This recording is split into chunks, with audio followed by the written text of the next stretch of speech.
the daily gambling game show that takes betting seriously, but not much else. Get our favorite plays on the totals, sides, props, exotics, and futures to jump on now. So let's get it started with Jason and Ben. Let's get it started with Jason and Ben. Let's get it started with Jason and Ben. Something custom can't console that but comes so fairly now. Let's get it started with Jason and Ben. Let's get it started with Jason and Ben. Hey. Welcome to Wanna Bet. Happy Friday. Hope everybody is getting ready for a fun weekend. A little work, a little play. And for Beltway, Ben and I, handicapping always, because it is a way of life. It is a vocation. It is a lifestyle.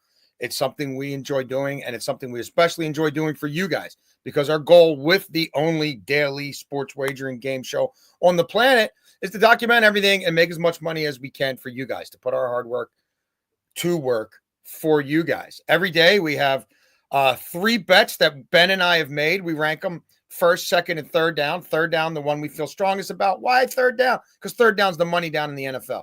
That's where you make your money. You win third down, you win those games. We want to win for you on every down, but especially third down.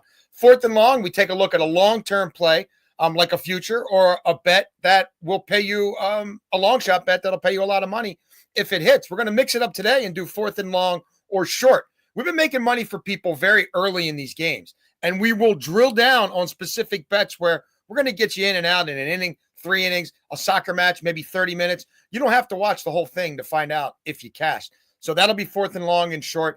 And then in overtime, we are going to review about 6 weeks after the fact, a prop bet that Beltway Ben made. How have the odds changed? And would we get behind Beltway Ben's LA Halos to make the playoffs? But before any of that, Beltway Ben, how did we do last night, Beltway Ben?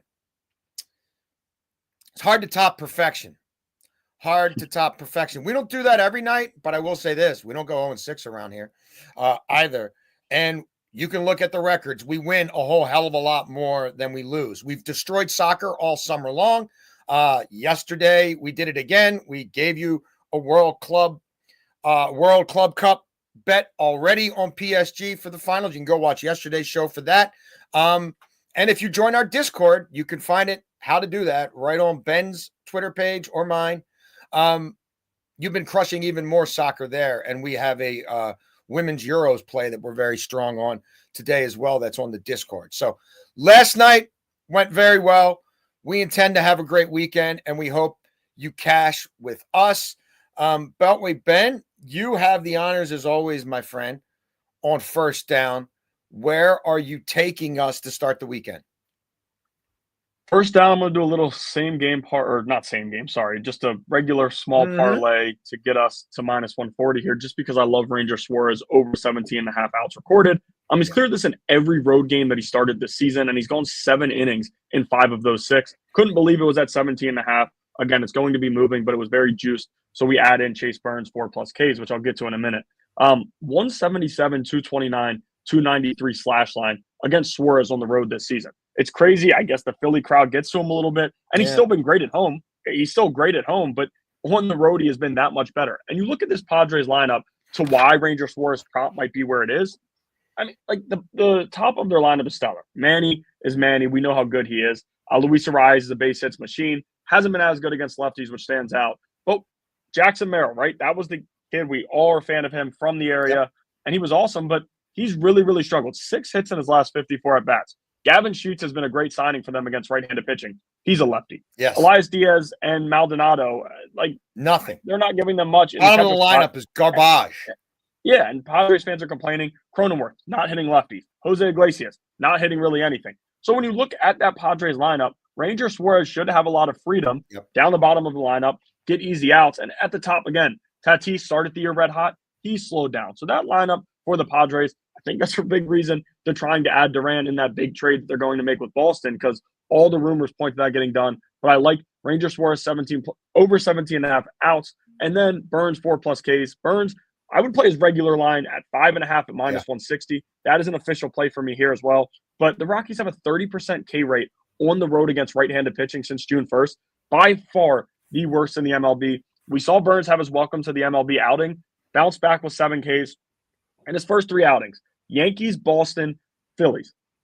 But all three of those offenses aren't top 5. They're not the greatest thing ever. But facing the Yankees isn't easy. Facing the Red Sox isn't easy. And the Phillies, we know what they can do. So the Rockies are a calm, soothing offense for him. He should be dominant today against them. I'm with you, brother. This is Meatball.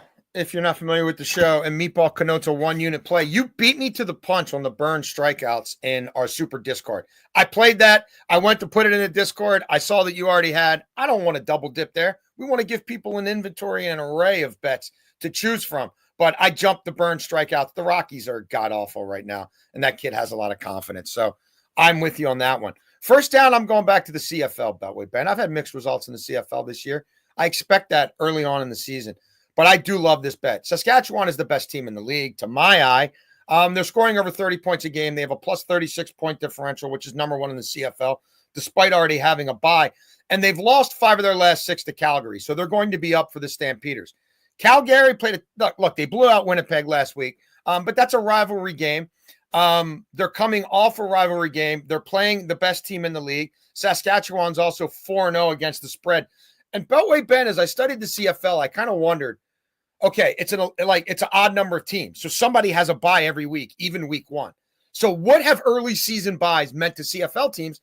Because it struck me that, like, it might be a disruptor, right? You might have had a great camp. You might be ready to go, shot out of a cannon, and then you got a week 1 bye or a week 2 bye or a week 3 bye. Might that mess you up? Here's how teams coming off a bye have done in the CFL so far this year. 14-point win, 10-point loss. I mean, that was Hamilton, not a very good team. 18-point win and 21-point win.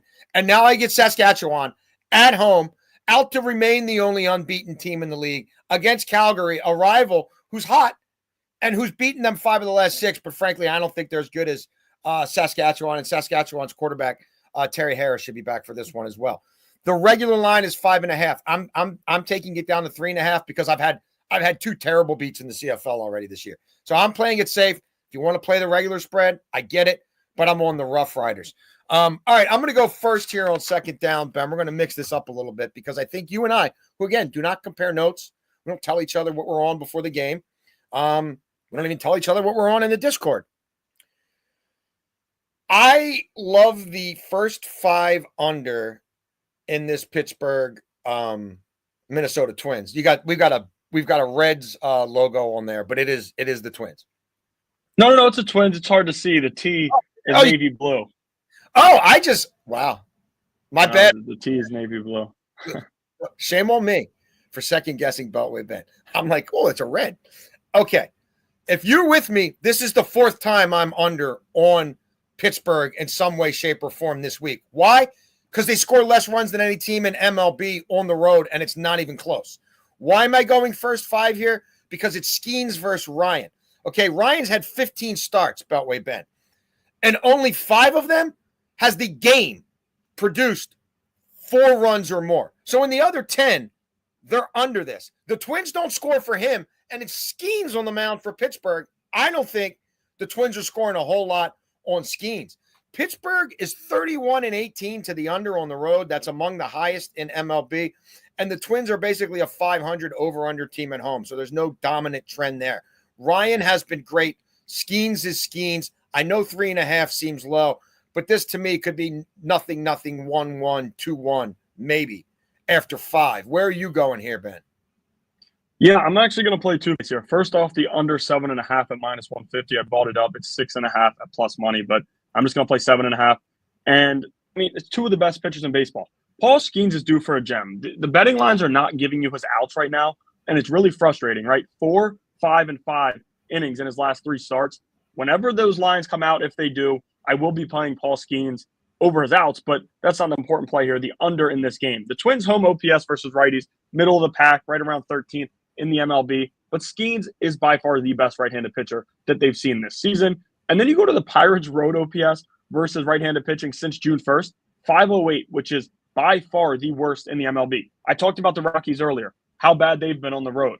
Pirates are worse. That's how bad their offense has been. And every time we see Skeens start, we know on social media, all the baseball accounts will be posting the 1-0 or 2-0 game. They just couldn't do it because their offense can't produce. That's really where they've been. And another play that I like here, Joe Ryan over 6.5 strikeouts. Striking batters out at a 33.9% rate at home compared to 23 0.8 on the road. 7 Ks in 4 of his last 5 outings. Pirates have a 29% K rate against right-handed pitching on the road since June 1st, second highest in the MLB. Lastly, 7 right-handed starters Seattle's faced, the Pirates. Seth Lugo, 5 Ks. And then here are the Seattle starters. Kirby, 9, Castillo, 8, Wu, 8. And then you go to the Brewers, Mizorowski, 8, Peralta, 8, Chad Patrick, 9. I mean, this is, again, like Lugo was the one under, and Lugo's not a big strikeout guy. The rest can run up their strikeouts. So can Joe Ryan, and he's done it a ton of recent. I just, at 7.5 or 6.5 to get to 7 with what he's done in the past 5 outings, it's too good for me to pass on. We're obviously simpatico here. We see this game the same way. Third down, Beltway Ben. What are you on there? Yeah, third down, I'm somewhat risky play here for me. Okay. But we're still taking it. I'm going to go with Miguel Andujar, over 1.5 hits, runs, and RBIs, and it's -110. And I say risky because this is his first or second game back since returning from the IL. You look at his first game back yesterday. 2 lineouts, a sharp fly out to center, and 105-mile-an-hour ground out. Played a few games at AAA, was 4 for 8, and he's facing Max Scherzer. Righties are hitting .360 against this season. And on the road, Scherzer, I know it's just one start, did not look good. I'm not buying him and the way righties are hitting him. Again, Miguel Andujar against righties at home, and most of this was before the injury. 250, 292, 362 slash line. Not a ton of power, but he does have a fine average. And with that A's lineup, they're going to get guys on base. They're going to do some good things. We need Miguel Andujar to drive a run in. By the way, immediately returned to the 4 spot in his return to the lineup. I get it. Jacob Wilson's out. Hopefully he's back tonight to give us maybe some more RBI opportunity. But he was immediately back to 4. What is it going to push him to? 5? I expect him to be in the lineup tonight, and I like him over 1.5 at -110. Love it. I love a lot about that game. We will get to that game in 4th and long or short as it is today. Third down, I am on the Brew Crew here. I've been on the Brewers quite a bit here lately. I've been betting them a lot, and I like them in this spot against the Nats on the run line. Quinn Priester, like Milwaukee, certain teams just know how to get talented arms and mold them into the best version of themselves. We've seen him do it with guys like Tobias Myers, who had nothing close to a year ago, right? That was the reclamation prospect du jour. And he had nothing close to Quinn Priester's pedigree. Like Quinn Priester, I'll be totally honest, saw him pitch a lot in the Eastern League, thought he's going to be a really good MLB starter, bought a bunch of his baseball cards. It hasn't worked out, but this was a first-round pick for the Pirates. I kind of thought he'd be what Jared Jones turned into before he got hurt. But Priester in the hands of the Brewers has been good, and he loves pitching in this home park, and he's going against a Nats lineup that's been scuffling. So you got Priester with a 3.03 ERA at home, just allowing a 183 batting average. And the problem with Priester is sometimes I think he falls in love with his fastball a little too much. He gets a little too center cut. It gets hit hard. But he doesn't give up home runs at home, at least he hasn't this year. So as long as, James Wood doesn't take him deep, I think he's in pretty good shape here. The Brewers are hot. They've won 4 in a row. They're 7-1 in their last 8 on the run line at home.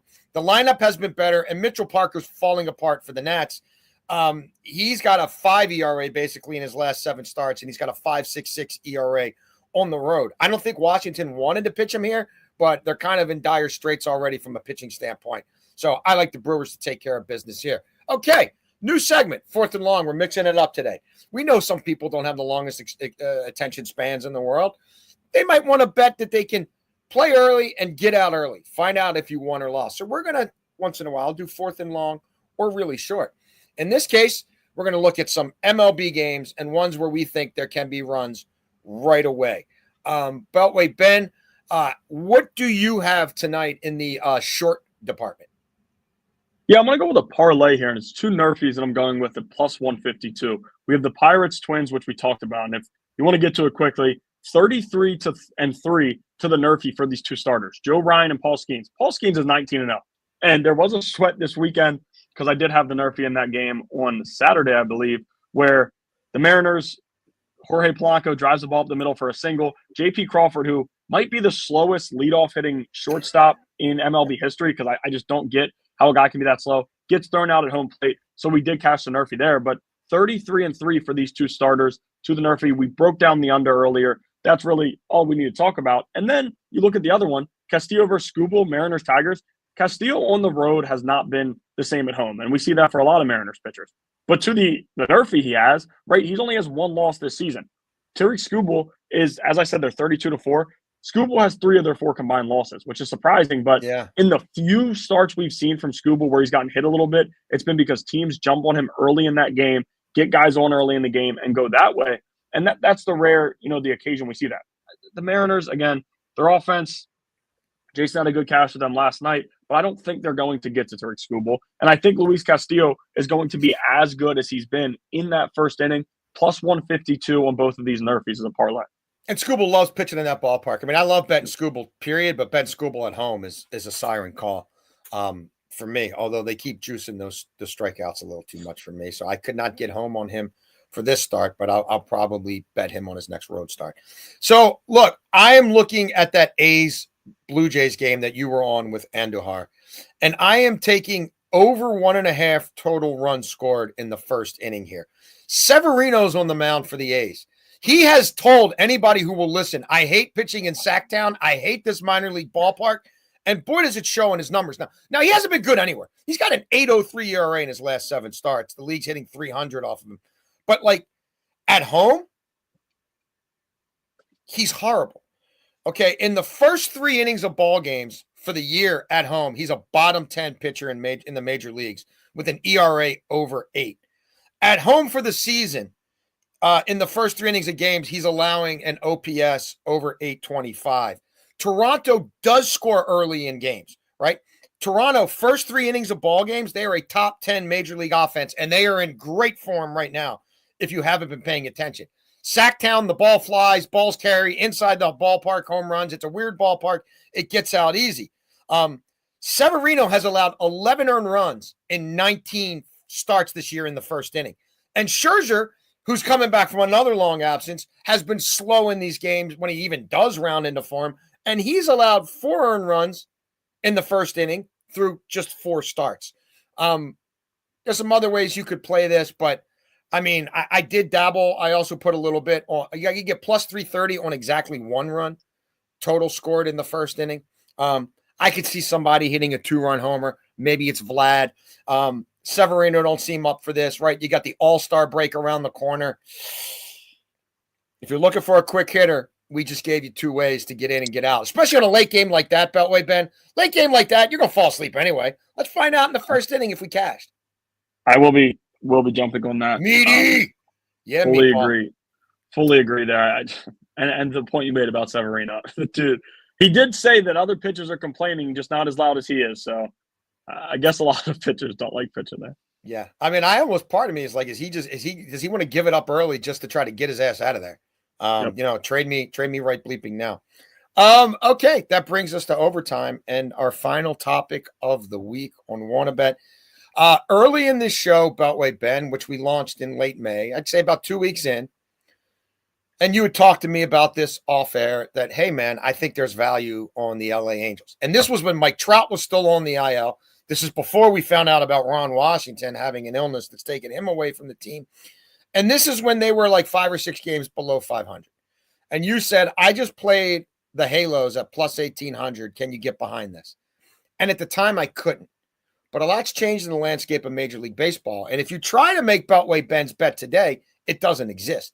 We've lost a lot of value. Your best you're going to find it is 13-1 for the Halos to make the playoffs. We've seen the Orioles, right, a potential wild card contender, sell off. We've seen the Rays come back to earth and the Yankees. We've seen nobody in the Central really wants to win, it seems like, except for the Tigers. And the West, 6 weeks ago, some people thought the Mariners were poised to maybe make a run. Not so much. The Rangers have yet to really take hold. And it seems like the Astros and everybody else. So, Beltway Ben, I ask you, how do you feel about your 18-1 Halos bet? Would you double down or urge other people to get on board the Halo hype train at 13-1? How are you feeling about this? Yeah, I'm not going to double down. I do still feel fine about it, just with, when you look at standings and where they are and how the AL is, right? They're 4 games back of the wild card. They could easily make a run. Now, we are seeing the Texas Rangers play much better. We're seeing the Royals go on a run, and you gave out the Royals to go on a little bit of a run. Again, are they going to catch Detroit? Probably not, but they are playing better baseball, right? 4 straight wins, 7-3 in their last 10.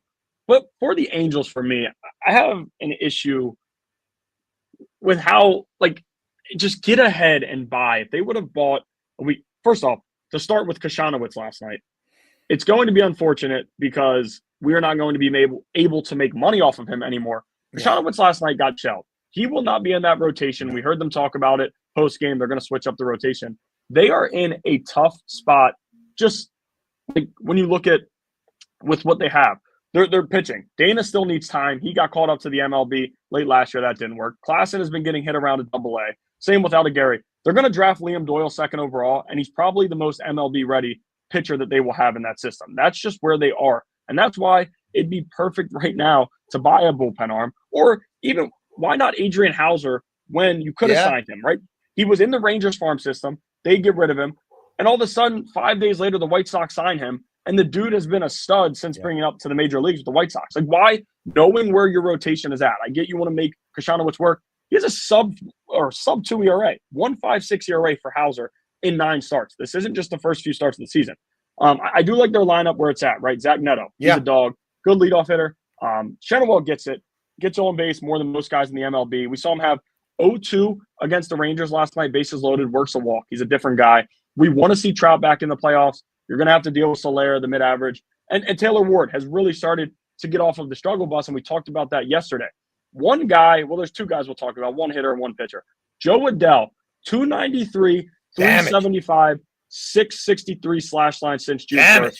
There haven't been better hitters in the MLB than Joe Adell, and that's a guy that is a big reason that they're still in this push. And then the pitchers, you look at the relief pitchers.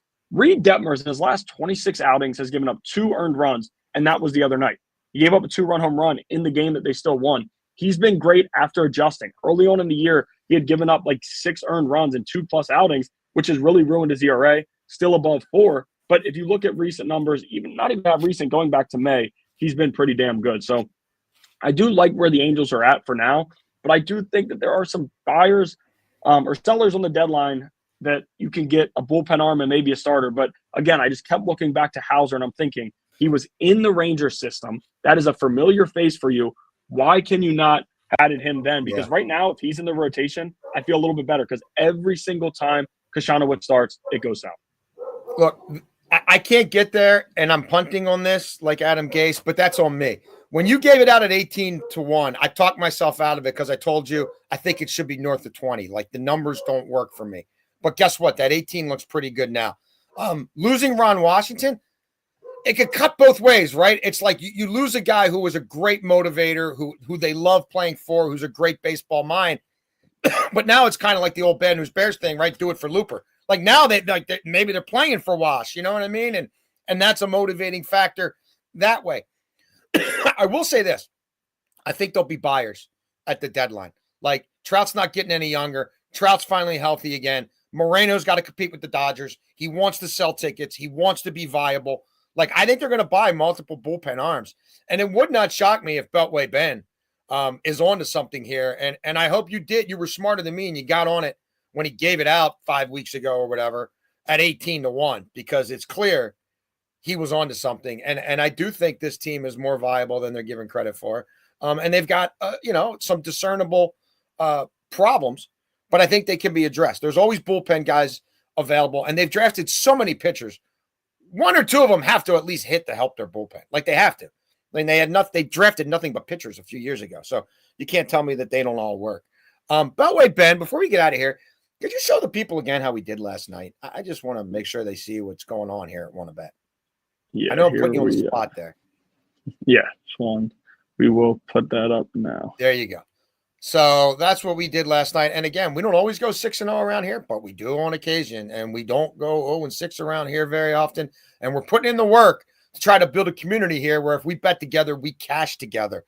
So that's where things stand heading into the weekend. Again, I think our first show is May 21st. There's our records for the year. There's obviously futures bets that are outstanding. There's there's a lot going on here. We're touching on all markets at all times on every show with a lot of guests. So that's where it stands. You can check out our picks on Twitter. Please, if you're interested, go to the Discord, find out more about that. We'll be putting plays on the Discord all weekend while we won't be doing Wanna Bet shows. And we will be back with you on Monday for another edition of Wanna Bet, where our goal with this game show is to cash for you.